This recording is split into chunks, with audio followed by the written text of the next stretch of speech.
வணக்கம் உறவுகளே, எப்படி இருக்கீங்க? எல்லோரும் நல்லா இருக்கீங்களா? இன்றைக்கி அக்கா சமையல் தான் பண்ணுறேன். மண்பானையில் வைக்கிறேன். இதுக்காக சுண்டல் வேக வச்சு எடுத்து வச்சுருக்கீங்க, பார்த்துக்குங்க. வாரோட பருப்பு ஐட்டம்லாம் குழம்பு வச்சு சாப்பிடுங்க, அதான் உடம்புக்கு நல்லது. அதுக்காக 2 தக்காளி, கொஞ்சம் வெங்காயம், பூண்டு, வெந்தயம், சோம்பு, புளி, அவ்வளோதான் போட போகிறேன்.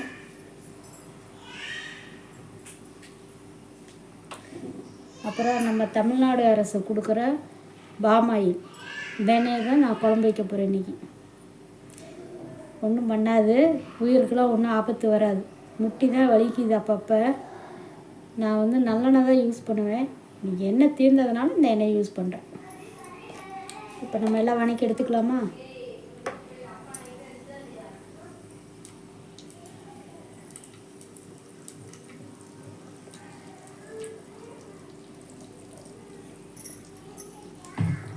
சுண்டலோட கத்திரிக்காய் போட்டு வச்சிங்கன்னா சூப்பராக இருக்கும். 4 கத்திரிக்காய் எடுத்து வச்சுருக்கேன். இப்போ எண்ணெய் ஊற்றிட்டேன். காட்ட முடியல உங்கள்கிட்ட, அதனால் இப்படி காட்டுறேன், பார்த்துக்குங்க. வெங்காயம், பூண்டு, வீட்டில் கருவேப்பிலை தழை இல்லை.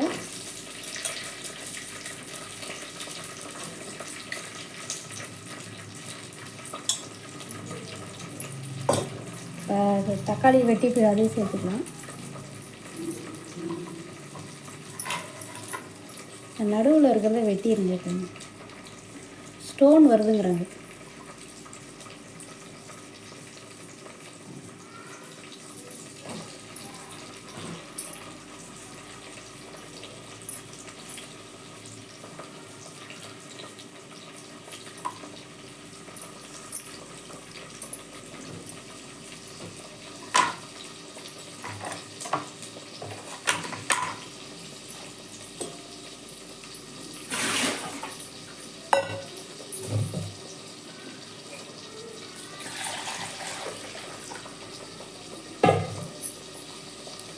அதோடவே கொஞ்சம் வெந்தயம் சேர்த்துக்கலாம். வெந்தயம் தாளிக்கும் போது சேர்த்தா நம்ம சாப்பிடும்போது ஒவ்வொருத்தருக்கு டிஸ்டர்பாக இருக்கும், பிடிக்காது. எனக்கு பிடிக்காது. மெயினாக கொஞ்சம் சோம்பு,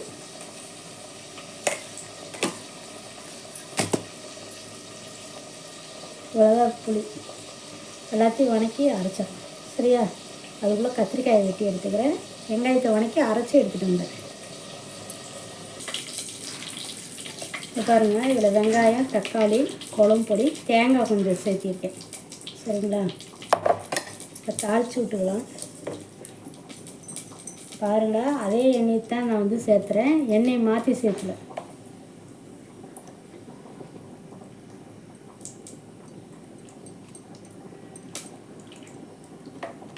அதாவது நம்ம வீட்டில் எண்ணெய் இருக்கோ,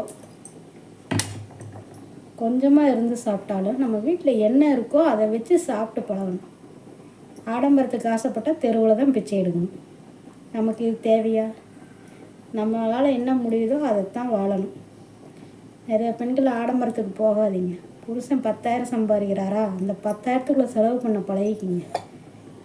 என் வீட்டுக்காரர் 20,000 சம்பாதிக்கிறாரு. நான் அந்த 1,00,000 ரூபாய்க்கு பட்ஜெட் போட்டேன்னா குடும்பம் தாங்காது. பிள்ளைய படிக்க வைக்க முடியாது, வாடகை கொடுக்க முடியாது, ஏகப்பட்ட பண பிரச்சனை வரும். அதெல்லாம் நமக்கு தேவையா?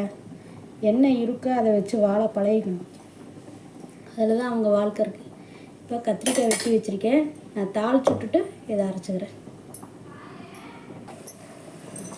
பாருங்கள், அரைச்சி எடுத்துக்கிட்டேன். சரியா? கத்திரிக்காயும் சுண்டலையும் தாளித்து விட்டுட்டேன். பெருங்காயத்தூள் உப்பு போட்டிருக்கேன். இப்போ அது கூட அந்த மசாலாவை ஊற்றிட்டு ஒரு துளி வெல்லம் போடுங்க. அவ்வளோதான், சுண்டல் கத்திரிக்காய் காரக்குழம்பு ரெடி ஆகிடுச்சு. நான் சமைச்சு சாப்பிட்டு தூங்க போகிறேன். நீங்களே இதே மாதிரி வீட்டு சாப்பாடு சாப்பிடுங்க, அதுதான் உடம்புக்கு ஆரோக்கியமானது. சரிங்களா? சரி, ஓகே, பாய்.